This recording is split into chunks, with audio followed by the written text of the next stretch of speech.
isi dari kata kami berjudul sistem pengambilan keputusan pemberian beasiswa menggunakan metode komparatif performance index yang disusun oleh Dewi Santi dan saya Ahmad Murtado dan saya Ali Murdoko dan saya Renaldi Hasan akan memulai presentasi tersebut. Oke, di slide pertama ini adalah data flow diagram. Diagram aliran data sistem disebut dengan data flow diagram atau DFD. DFD juga sering digunakan untuk menggambarkan suatu sistem yang telah ada atau sistem baru yang akan dikembangkan secara logika tanpa mempertimbangkan lingkungan fisik di mana data tersebut disimpan. Di sini ada data-data flow diagramnya. Bisa dilihat yang pertama simbol persegi panjang, nama simbolnya eksternal entity, yaitu digunakan untuk menggambarkan asal atau tujuan. Gambar kedua adalah arah panah berlawanan atau nama simbolnya aliran data, menunjukkan aliran atau data yang berjalan. Gambar ketiga adalah lingkaran dan nama simbolnya proses. Ini digunakan proses pengolahan data atau transformasi. Yang keempat, persegi panjang,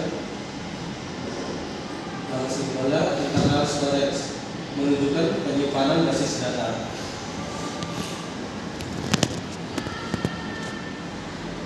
Kedua, flowchart adalah langkah-langkah penyelesaian masalah yang dituliskan dalam simbol-simbol tertentu. Diagram aliran ini akan menunjukkan alur di dalam program secara logika. Diagram ini selain dibutuhkan alat komunikasi, juga diperlukan sebagai dokumentasi.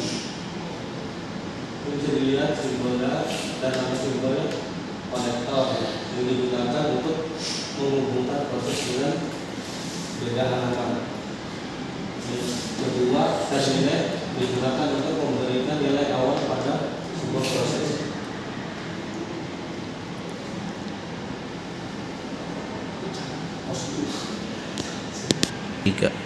Di sini ada contoh-contoh dari simbol flowchart tersebut.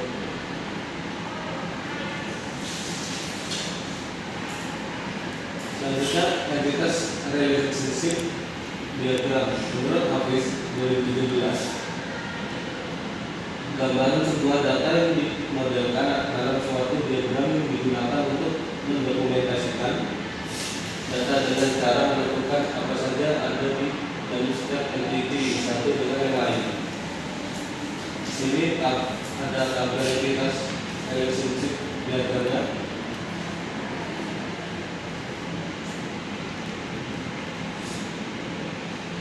Selanjutnya, kerangka berpikir. Kerangka berpikir adalah dasar pemikiran dari penelitian yang disusun dari dasar fakta-fakta, observasi, dan kajian perpustakaan.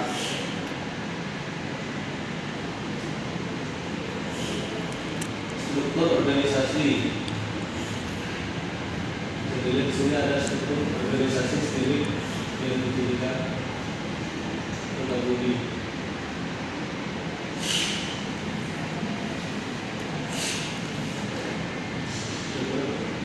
Berikut adalah flowchart dengan sistem yang berjalan, dan berikut adalah data-datanya. Berikut adalah diagram konteks. Diagram konteks sistem pengambilan keputusan adalah pusat dari pemrosesan data mahasiswa yang terdaftar untuk mendapatkan beasiswa tidak mampu, yang dimana data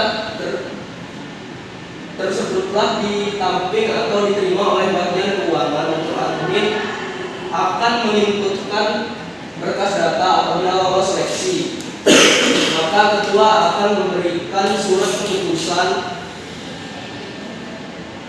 dan hasil penerima beasiswa dan akan diberikan kepada tata kelola yang diinformasikan ke mahasiswa. Dan berikut adalah data-datanya. Berikutnya adalah DFT level 0. Berikut data flow diagram level 0. Entry relationship diagram. Berikut ini adalah data-data dari entry relationship diagram. Berikut adalah tabel kriteria, dan ini adalah tabelnya.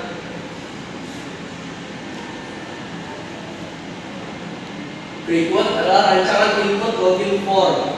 Rancangan input yaitu masukan yang penulis rancang untuk lebih memudahkan dalam entry data. Rancangan input yang dirancang adalah sebagai berikut.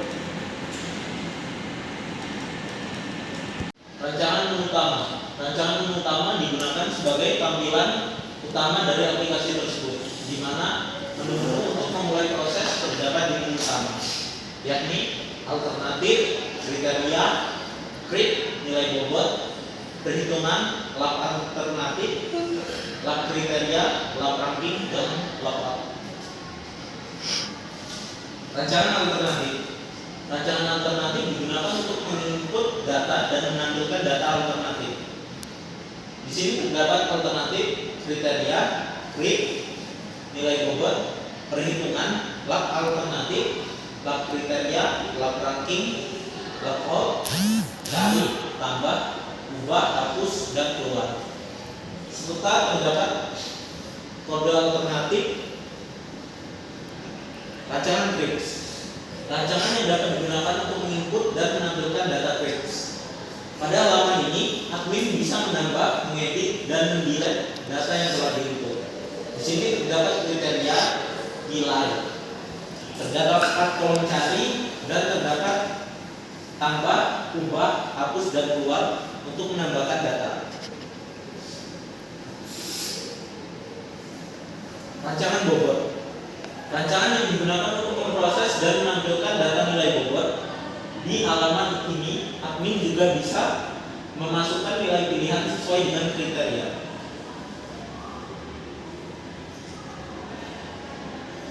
Rancangan perhitungan. Rancangan perhitungan yang digunakan untuk proses awal hasil analisa, yakni adalah sebagai berikut.